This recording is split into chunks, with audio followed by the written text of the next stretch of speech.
So 20 years of your industry journey, 20 ఇయర్స్లో నవదీప్ ఏంటి, ఇప్పుడు 2.0 నవదీప్ ఏంటి? ఇంత మునుపు అంటే ఓకే, ఇంత మునుపు అంటే జీవితానికి చిన్న ఏజ్లో ఇండస్ట్రీకి రావడం వల్ల ప్రాపర్ ప్లానింగ్ ఏమన్నా లేదనుకోవచ్చు. Proper plan zero. అనుకోవటం ఏం లేదు అసలు, లేదు, ఏం తెలియదు. 17 ఇయర్స్కి ఏం తెలుసు?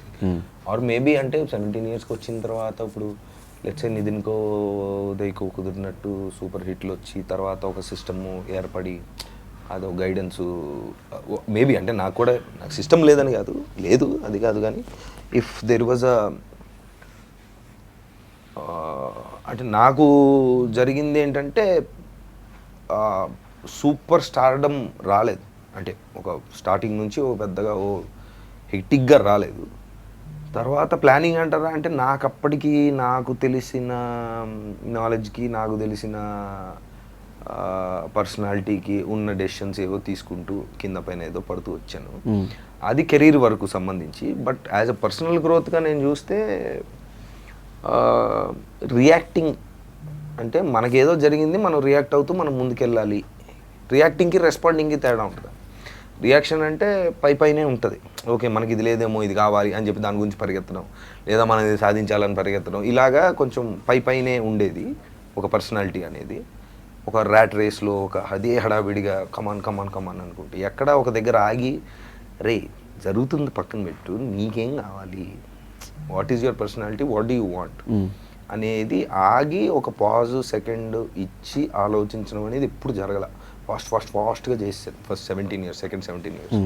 తర్వాత పర్సనల్గా మన జర్నీలో ఒక పర్సనాలిటీ డెవలప్ అయ్యి ఆ లాక్డౌను అనుకోండి, జరిగిన రకరకాల సందర్భాల వల్ల ఒక పాయింట్లో ఎక్కడో ఓహో మనకి లైఫ్ అంటే ఏంటో తెలుసు అనుకుంటున్నాం, కానీ తెలీదు, ఇప్పుడు తెలుసుకుందాం, తెలియదు అనే సంగతి తెలుసుకోవాలనే ప్రయత్నం స్టార్ట్ అయింది. ఎంత టాలెంట్ ఉన్నా ప్రాపర్ ప్లానింగ్ లేకపోతే అదే ప్లానింగ్ అంతేగా ఏదైనా అంతే. సో మీ ప్రెస్ మీట్లు ఇవన్నీ చూసినప్పుడు ఒక కాన్ఫిడెన్స్ కనిపించింది, అది కాన్ఫిడెన్సా యాటిట్యూడ్? మీరు ఆల్రెడీ కాన్ఫిడెన్స్ కనిపించిందని చెప్పేసి కనిపించింది, డౌట్ రెండిట్లో. యాటిట్యూడ్ అంటే ఒక మనిషి ప్రవర్తించే విధానం అంతే, నీకేంతంటే యాటిట్యూడ్ అనకూడదు. సో మాస్ అంటాం మనం. ఫర్ ఎగ్జాంపుల్ మాస్ అంటే ఫిజిక్స్లో వెయిట్ అని అర్థం, మాస్ అంటే అట్లా కాదు. సో దాన్ని తీసుకొచ్చి మాస్కి ఎందుకు పెట్టారంటే, మాస్ అంటే లార్జ్ నెంబర్ ఆఫ్ క్రౌడ్ ఉన్నప్పుడు ఇట్స్ మాసెస్ అంటారు ఫిజిక్స్లో. దాన్ని మనోడు వేరేగా వాడతారు, అలాగే యాటిట్యూడ్ కూడా వేరేలాగా వాడతారు. బట్ ఎనీవే, సో మీరే అడిగారు కాన్ఫిడెన్సా యాటిట్యూడ్ అంటే ఆ రెండు ఏం లేదండి. ఒక మనిషి మాట్లాడుతున్నప్పుడు నేను మామూలుగా ఎలా మాట్లాడుతానో అలా మాట్లాడుతున్నాను అంతే. It's nothing like. సినిమా గురించి I'm very confident because any art form, మీరు పెయింటర్ అనుకోండి, ఓ పెయింటింగ్ వేశారు, మీకు ఏదో ఒక అద్భుతమైన ఎమోషన్ వచ్చింది, ఒక పెద్దదేదో పెట్టి తన్నని ఒక స్ప్లాష్ అలా వేసి వావ్ అన్నారు మీరు. ఇంకోటి ఎవడో చూసి ఇదేంటి ఇలా జల్లి ఏదేదో పెద్ద పెయింటింగ్ అంటాడు ఏంటి అంటాడు.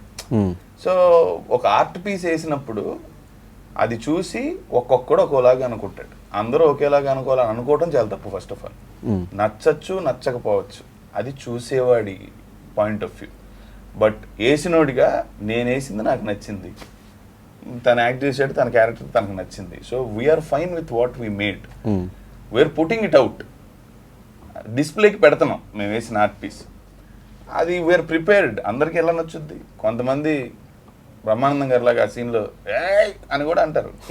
Everything is possible. So I'm very clear about those things, that's all. And ఫైనల్గా బ్రో, ఎందుకు ఏం చేసినా కూడా మీ మీద కాంట్రవర్షియల్ ఇంకా తగ్గట్లేదు? ఏం చేసినా ఎంత జరిగినా ఏం చేసినా బిగ్ బాస్ మిమ్మల్ని అన్ని రోజులు చూసిన తర్వాత కూడా కాంట్రవర్సీలు వచ్చినాయి, ఏ సినిమా చేసినా కాంట్రవర్సీ వస్తుంది. కాంట్రవర్సీకి బిగ్ బాస్కి నా పర్సనాలిటీకి సంబంధం లేదు కదా. నా పర్సనాలిటీ ప్రజలకి తెలుసు, కాంట్రవర్సీ తెచ్చేది ప్రజలు కాదు. సరదాగా ఆ న్యూస్ ఆర్టికల్లో ఏ తమ్మునైలు వేస్తే ఏం చూస్తారనేది అది ఒక వర్గంలో ఒక న్యూసో ఒక మీడియాలో దాంట్లో ఇప్పుడు అది మనం కూర్చొని మాట్లాడుకుంటున్నాం ఇక్కడ. ఎందుకు ఎప్పుడు మీ పేరే వినిపిస్తుంది, బయట ఎక్కడ వినిపించలే. ఆ లాస్ట్ బెంచ్ అది ఒకటి ఉంటుంది. ఏ లాస్ట్ బెంచ్? ఇప్పుడు సిండ్రోమ్, లాస్ట్ బెంచ్ సిండ్రోమ్ అని ఒకటి ఉంటుంది. స్కూల్లో లాస్ట్ బెంచ్లో ఒకటి గొడవ చేసాడు. ఇప్పుడు ఒక చిన్న అల్లరి జరుగుతుంటే దాంట్లో ఉన్నాడు వాడు. ఓకే, నెక్స్ట్ టైం ఏం చేసినా గాడే చేసి మరి అంతే కదా. అది ఎవరు అంటారు? క్లాస్లో ఉన్న వాళ్ళు ఎవరు అంటారు?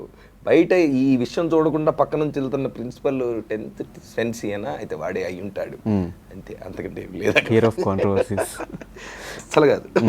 ఓకే, అంటే ఇప్పటివరకు మీ మీద వచ్చిన కొన్ని కాంట్రవర్సీస్ ఏవైతే ఉన్నాయో దానికి ఒక క్లారిటీ ఇస్తారా? ఎన్నిసార్లు ఇవ్వాలి, నాకు బోర్ కొడిచింది అసలు ఇచ్చి. ఫైనల్గా ఆడియన్స్కి లవ్ మౌలి గురించి 7th జూన్ రిలీజ్ అవుతుంది అండ్ కాజల్ గారి సినిమా కూడా అప్పుడే రిలీజ్ అవుతుంది. 2 సినిమాలు ఒకటేసారి రిలీజ్ అవుతున్నాయి. సో ఏం చెప్తారు ఆడియన్స్కి ఫైనల్గా? 2 చూడండి అని చెప్తా. మీ సినిమా గురించి, నా సినిమా ఎందుకు అంటే మరి అది కూడా రిలీజ్ అవుతుంది అంటే నువ్వు దాని గురించి, అది కూడా బాగానే ఉంది ట్రైలర్, ఇందాక ఏదో సాంగ్ కూడా రిలీజ్ అయింది. అదే ఇప్పుడు బేసికలీ ఆడియన్స్ థియేటర్కి ఎందుకు వెళ్ళాలి మామ, ఇది వస్తుంది కదా తర్వాత ఓటీటీలోకి, చిన్న సినిమానే కదా, సూపర్ స్టార్ సినిమా ఏం కాదు కదా, తర్వాత చూద్దాంలే అనే ఫీలింగ్లో ఉన్నారు. నేను అదే ఫీలింగ్లో ఉన్నాను. అందరూ మామూలుగా తెలుగు సినిమా ఆడియన్స్గా ఇప్పుడు నువ్వు నేను కూడా థియేటర్కి వెళ్ళేవాళ్ళం, బాగుందంటే వెళ్దాం అనేది పక్కన పెడితే, చిన్న సినిమా కదా ఓకే ఏదో చేశారు, ఓకే గెటప్ ఏదో ఉందిలే కానీ ఇవన్నీ అనుకుంటున్నారు ఓకే. కానీ ఎందుకు వచ్చింది ఆ ఫీలింగు అంటే, ఇప్పుడు దాకా మనం చూసిన సినిమాల్లో ఆ విజువల్ ఒక గొప్ప పాయింట్ కానీ ఒక విజువల్ ఎక్స్ట్రావగెన్సా కానీ ఏమనిపించక ఇది టీవీలో కూడా చూసినా ఓకే అన్న ఫీలింగ్లో ఉన్నారు కాబట్టి వాళ్ళు అక్కడికి మనమే తీసుకెళ్ళాం. అది యాజ్ అన్ ఆడియన్గా కానీ జనరల్గా కానీ నాకు ఈ సినిమా చేస్తున్నప్పుడు చూస్తున్నప్పుడు దానికి ఎగ్జాక్ట్ ఆపోజిట్ ఎమోషన్లో నాకు అనిపించింది. అంటే ఇప్పుడు మన థియేట్రికల్ ట్రైలర్ చూశారు మీరు, ఎలా అనిపించింది మీకు? ఒకసారి థియేట్రికల్ ట్రైలర్ మళ్ళీ చూడండి. సింపుల్ లాజిస్టికల్గా మాట్లాడితే థియేట్రికల్ ట్రైలర్ ఒకసారి చూడండి మళ్ళీ. దాంట్లో కొన్ని షాట్లు ఉంటాయి. ఒక మేఘాలయలో ఆ డిస్టిక్లో అతిపెద్ద వాటర్ ఫాల్లోంచి పైనుంచి కిందకి దిగుతున్న ఒక షాటు, లేదంటే ఇలాగ విజువల్గా ఇప్పుడు దాకా మేఘాలయలో ఎవరు షూట్ చేయలేదు. మొత్తం సినిమా 99% అక్కడ షూట్ చేసాం. సో కథ చాలా యావరేజ్ అండి, యాక్టింగ్ పాయింట్లు అన్నీ యావరేజ్, జస్ట్ ఓకే అని అనుకున్నా. కేవలం ఆ ఒక్క షాట్ మీరు ఫోన్లో చూసి తర్వాత టీవీలో చూసి తర్వాత థియేటర్లో చూస్తే జస్ట్ అంటే cinema is a visual medium. మనం ఒక కథ ఒక బ్యూటిఫుల్ పాయింట్ చెప్తున్నాము, దీన్ని థియేటర్కి రండి రండి అని మనం అడగడం ఒక ఎత్తు అయితే, వాళ్ళకి ఆల్రెడీ తెలుసు, వాళ్ళు జడ్జిమెంట్లో ఉన్నారు. So I'm sure theatrical trailer చూసిన వాళ్ళు ఓకేరా ఇదేదో మ్యాటర్ ఉన్నట్టుంది, బిగ్ స్క్రీన్ మీద చూస్తే మీరు అంటే you will definitely have that అమ్మా ఇలాంటి చూసి చాలా రోజులు అయింది, ఒక బ్యూటీ ఉంది సినిమాలో అని మీకు ఆల్రెడీ థియేట్రికల్ ట్రైలర్ చూస్తున్నప్పుడు అనిపించింది. మీరు థియేటర్కి వెళ్ళినా కూడా అదే ఫీలింగ్ వస్తుంది. ఇంక మీ ఇష్టం. ఇంకా అండ్ మీకు ఇండస్ట్రీలో చాలామంది సర్కిల్ ఉంది కాబట్టి, పెద్ద పెద్ద స్టార్ హీరోస్ అందరూ క్లోజ్నెస్ మీకు ఉంది కాబట్టి, ఈ ట్రైలర్ చూపించిన తర్వాత వాళ్ళ రియాక్షన్స్ ఏంటి? ఎవరెవరు చూపించారు ఇప్పుడు వరకు? అందరు చూసారు, డెఫినెట్గా అందరు చూసారు. క్యాజువల్గా వచ్చినప్పుడు చాలా బాగుందనే అన్నారు. Every one we spoke about. పర్టికులర్గా పేర్లు అనేవి చూసిన వాళ్ళు చాలా బాగుంది. వీ హోప్ అంటే యాజ్ యాక్టర్స్గా మేము మాట్లాడుకుంటున్నప్పుడు, నేను ఒక సినిమా నువ్వే సినిమా చేస్తున్నావు అన్నప్పుడు the way we talk about a film, వాడికి దాని మీద ఎంత హోప్ ఉందనో, వాడు దాని మీద ఎంత కష్టపడ్డాడు అనేది తెలిసిపోతుంది. ఫర్ ఎగ్జాంపుల్ నిన్న ఇక్కడే రవిబాబు గారు ఉన్నారు కదా, డైరెక్టర్ రవిబాబు గారు చిన్న వేరే ఇంటర్వ్యూకి వస్తే లోపల ఏదో హాయ్ చెప్తే మీరు చూసారంటే చూడలేదంటే చూపిస్తే నేను ఏం చెప్పలేదు దాని గురించి. చూసిది ఎక్కడ అంటే మేఘాలయ ఏంటి అంటే చిన్న పాయింట్ ఏదో చెప్పి అంతే, జస్ట్ 2-3 minutes చెప్పిన తర్వాత I can see the passion and hard work that you have put in this, all the best అన్నారు. సో ఒక ఈ మేకర్ ఇట్ సైడ్ ఉన్నప్పుడు మాకు ఎక్కువగా నేను బాబాయ్ ఇలా చేసా అలా చేసా అని మనం ఏం చెప్పవసరం. వాళ్ళు చూసినప్పుడు they can understand the way ఆ ప్యాషన్ మనం మాట్లాడుతున్నప్పుడే వాళ్ళకి తెలిసిపోతుంది. So yeah everyone's wishing me the best. What's the best compliment you got దీంట్లోనా? ట్రైలర్ టీజర్ చూసినప్పుడు ఐ థింక్ ఎవరన్నారు గుర్తులేదు, టీజర్ చూసినప్పుడు ఇదేంటి యాజ్ ఇట్ ఈజ్ నీ లైఫ్ స్టైల్గా నువ్వు అంటే మామూలుగా మన బైకింగ్ ఇప్పుడు ఇందా చెప్పిన సిమిలారిటీస్ ఏమి ఉన్నాయి కదా, అవన్నీ చూసి ఈ జుట్టు కాకుండా మిగతాదంతా నువ్వు చేసే పనిలాగా ఉంది, నీ చాలా న్యాచురల్ క్యారెక్టర్ లాగా ఉంది అన్నారు. సో దొరుకుతున్నాయి ఆ న్యూయాన్స్లన్నీ. Great compliment for an actor when somebody says అసలు నువ్వు యాక్ట్ చేసినట్టే లేదు, నిన్ను చూసినట్టే న్యాచురల్గా ఉంది. సో డైరెక్టర్ మీరేం చెప్తారు సార్ ఎవరికి ఈ ఫిలిం గురించి ఆడియన్స్కి? సినిమా ఎందుకు చూడాలి వేరు, థియేటర్కి వచ్చి ఎందుకు చూడాలి, ఈ రెండు వేరే వేరే క్వశ్చన్లు, రైట్? సినిమా ఎందుకు చూడాలి అంటే డెఫినెట్లీ ఈ పాయింట్ ఈ జనరేషన్ చూసుంటాను. నేనైతే ఇప్పుడు ఏ జనరేషన్లో కూడా చూడలే, అంటే అందుకే రాసి తీసాను.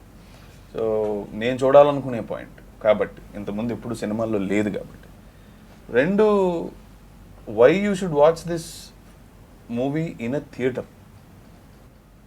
జనాలు థియేటర్లకు రావట్లేదులే ఇప్పుడు బతిలాడి తీసుకురావాలి, ఏమి లేదండి నాకు ఆశ. ఎందుకంటే మనం బతిలాడితే రారాడు, వాళ్ళకి నచ్చితే వస్తారు. దయచేసి వాళ్ళకి చాలా క్లారిటీ దే విల్ నో.